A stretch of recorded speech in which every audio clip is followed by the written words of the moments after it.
changes to the bridge, and our friends from DOT and the company that's going to be doing the work, Halmar, are here to let us know about the project. So with that, I'll turn it over. Who am I turning it over to? Caroline? Yep. Caroline will talk, and my guy's going to be yelling at me because I should be actually using a microphone. Okay.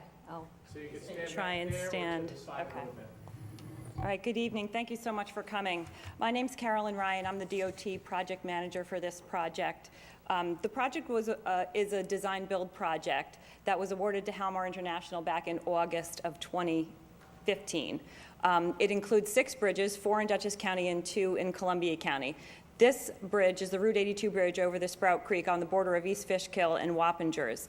As a design-build contract, Halmar's responsibility is to both design the final bridge replacement and construct it. That gives the department a quicker project from final design through construction. The department met with the town in 2014, and we came out again with Halmar in 2016 to engage them and make sure that the project's planned detour was explained, and we worked with them and the emergency services and the school district to talk to them about the schedule and the planned detour. The department and Halmar will be engaging the community through our 511 outreach. We'll be doing a postcard mailing. We have a project website and a 24-hour project phone number that you'll be able to use to get in contact with us with any concerns and to keep up to date on the project's progress.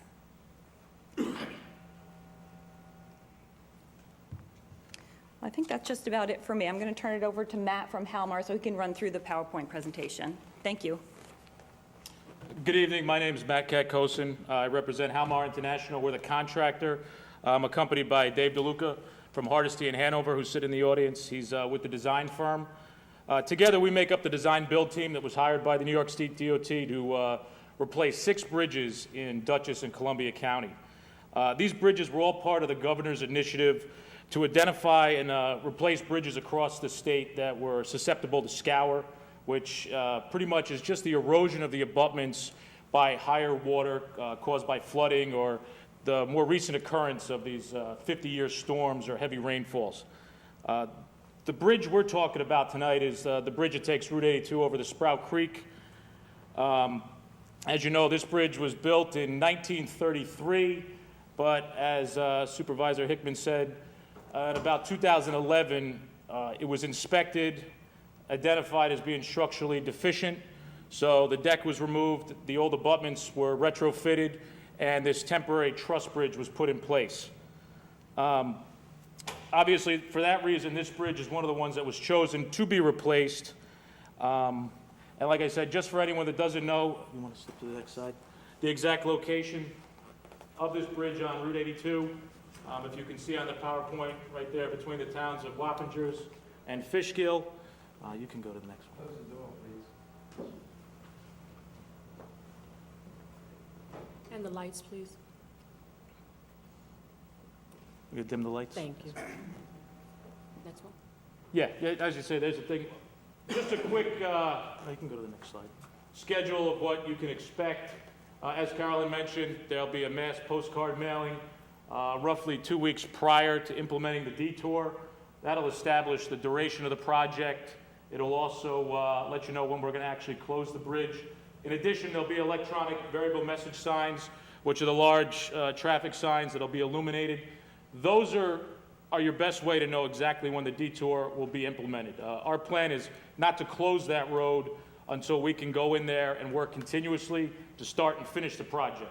In which case, trying to lessen the impact to the traveling public and forcing people onto the detour. Right now, we're anticipating the end of May, beginning of June to implement the detour, and anticipating a completion date around mid-November. This is an estimated duration. We're going to do everything we can to try to close that duration and complete the project a little bit quicker. Let me go to the next slide. This next slide shows you pretty much what the detour is going to do. If you're traveling north on 82, you will be directed onto Route 52, from Route 52 to Palin Road, which is County Road 31, and back out to Route 82. If you were to continue straight on 82 with the bridge in place, it'll take you about 3.5 miles to travel 82. The detour is only about 4.7 miles. So the total detour will only take you out of the way about a mile. Again, this detour is going to be in place from the day we close the bridge and replace it to the day we reopen and put traffic back on the road. Go to the next slide. Just a couple of the elements, how this bridge is being improved by the New York State DOT. The new plan that they have is that every bridge that's designed and constructed has about a 75 to 100-year lifespan. This bridge in particular is about 95 feet long. It's going to be increased to about 124-foot span. Essentially what we're doing is pushing the abutments farther from the river, which will allow us to protect the abutments from scour, deterioration. The new concrete foundations and wing walls all be bearing on rock. The new bridge span will be galvanized steel girders, and obviously new pavement approaches and up-to-date standards, safety standards will be followed for the new guide rail and everything else. Right now in the project, if anyone's noticed, they've already relocated some utilities for us. Currently, they're relocating a gas main that exists alongside the bridge, and we've cleared the trees. And like I said, once that work is completed, we'll look at the end of this month to hopefully implement the detour and start that reconstruction.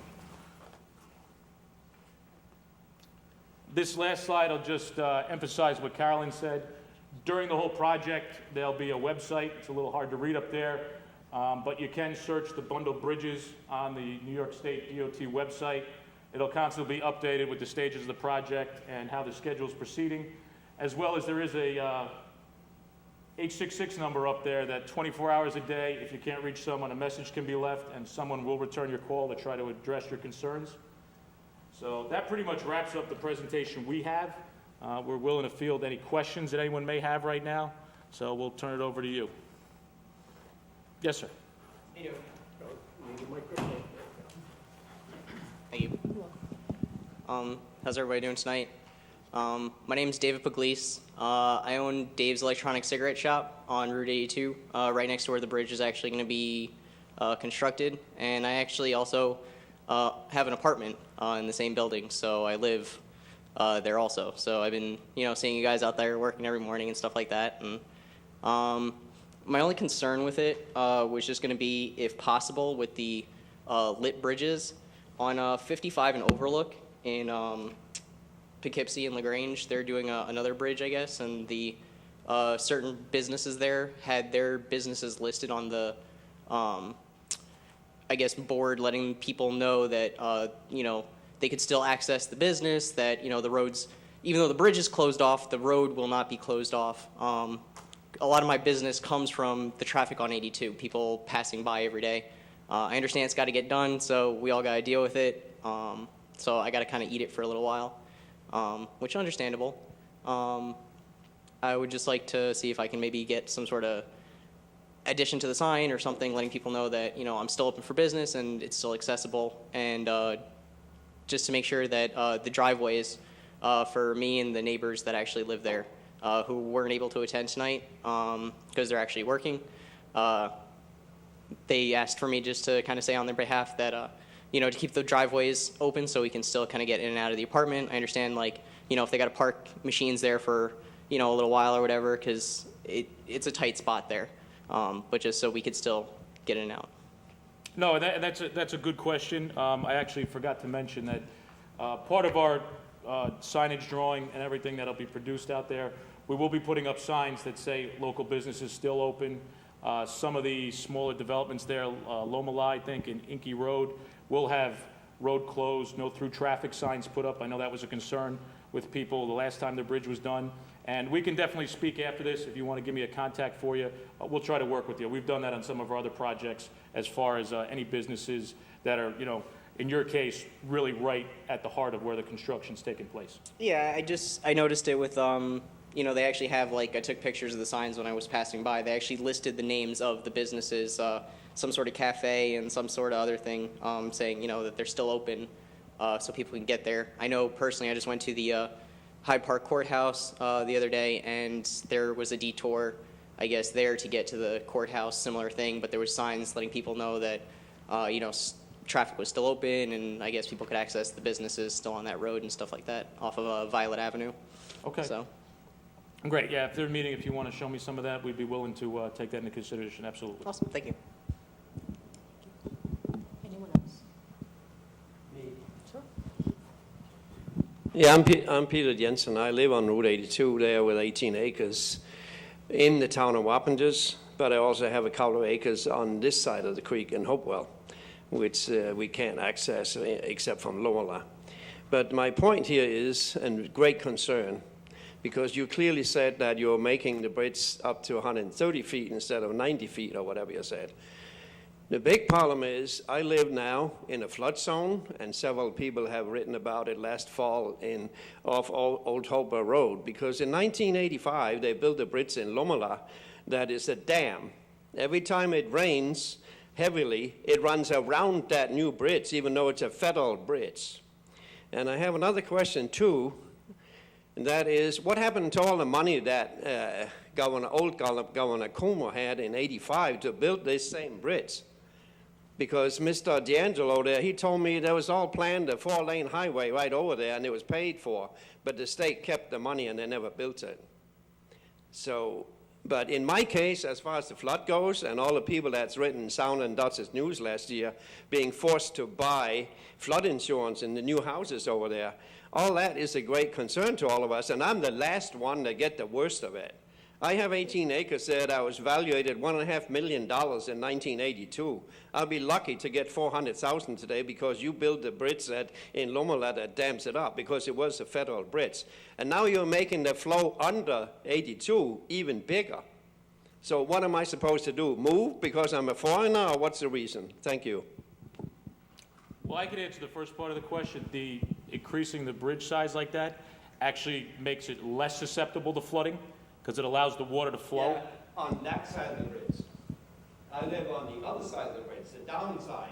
Right, well, the same amount of water is still going to get to the other side of the bridge.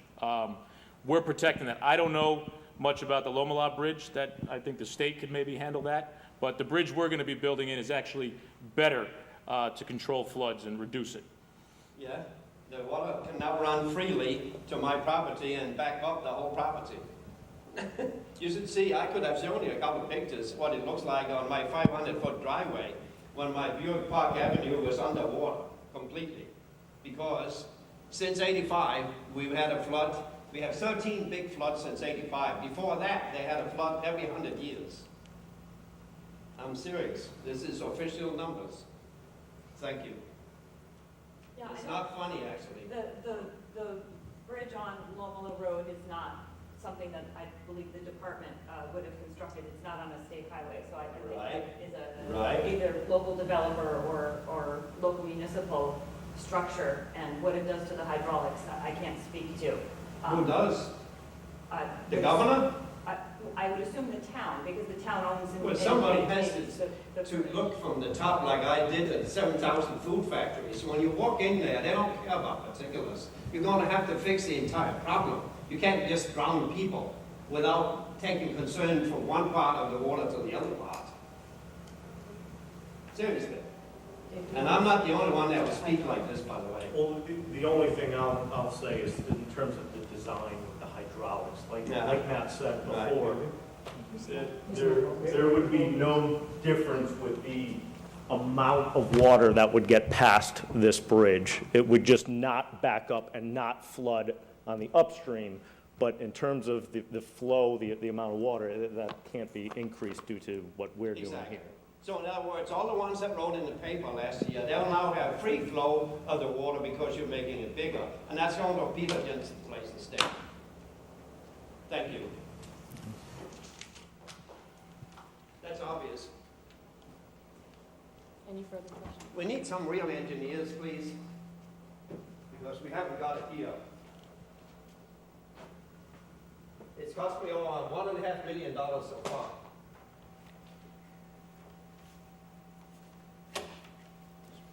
Any other questions?